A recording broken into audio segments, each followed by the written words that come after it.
নেপালে ভয়াবহ বন্যা ও ভূমিধসে কমপক্ষে ১১২ জন নিহত হয়েছেন। অবিরাম বর্ষণের জেরে দক্ষিণ এশিয়ার এই দেশ জুড়ে সৃষ্ট এই দুর্যোগে তারা প্রাণ হারান। এছাড়াও নিখোঁজ রয়েছেন আরও বহু মানুষ। মৃতের সংখ্যা আরও বাড়তে পারে বলে আশঙ্কা করা হচ্ছে। রবিবার এক প্রতিবেদনে এই তথ্য জানিয়েছেন নেপালি সংবাদ মাধ্যম কাঠমান্ডু পোস্ট। প্রতিবেদনে বলা হয়েছে, গত ৩ দিন ধরে অবিরাম বর্ষণে দেশ জুড়ে ভয়াবহ বন্যা ও ভূমিধস হয়েছে এবং শনিবার রাত পর্যন্ত অন্তত ১১২ জনের মৃত্যু হয়েছে। এই দুর্যোগে আরও ৬৮ জন নিখোঁজ হয়েছেন।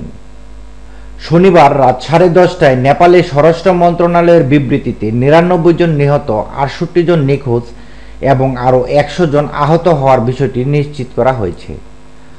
তবে কাঠমান্ডু পোস্টের স্থানীয় সংবাদদাতাদের প্রাপ্ত তথ্য এবং নেপাল পুলিশ ও সশস্ত্র পুলিশ বাহিনীর সদর দপ্তরের নিশ্চিত হওয়া তথ্যের দেশব্যাপী ১১২ জন মারা গেছেন বলে জানা গেছে।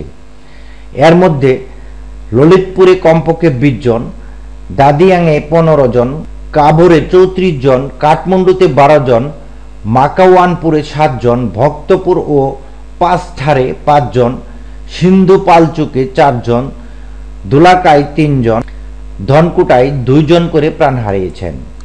স্বরাষ্ট্র মন্ত্রণালয়ের মতে পাঁচথার, ঝাপা, মহত্তারি, কাঠমান্ডু, ললিতপুর, কাভোরে, সিন্ধুলি, ধাদিং, সিন্ধুপালচুক, দুলাখা এবং রূপন্দেহি জেলায় অন্তত ৬৮ জন নিখোঁজ হয়েছেন। কাঠমান্ডু পোস্ট বলছে, বন্যা এবং ভূমিধসের জেরে পার্বত্য এই দেশটির অনেকাংশে মানুষের জীবনযাত্রাকে বিপর্যস্ত হয়ে উঠেছে।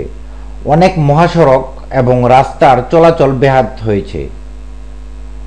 শত শত বাড়ি ও সেতু চাপা পড়েছে বা ভেসে গেছে এবং শত শত পরিবার বাস্তুচ্যুত হয়েছে। সড়ক বন্ধ হয়ে যাওয়ার কারণে বিভিন্ন স্থানে হাজার হাজার যাত্রী আটকা পড়েছেন। বন্যা ও ভূমিধসে নেপালের মধ্য ও পূর্বাঞ্চলীয় জেলাগুলো সবচেয়ে বেশি ক্ষতিগ্রস্ত হয়েছে। কাঠমান্ডু উপত্যকায় কমপক্ষে ৩৭ জন মারা যাওয়ার পাশাপাশি বিশাল ক্ষয়ক্ষতিও হয়েছে।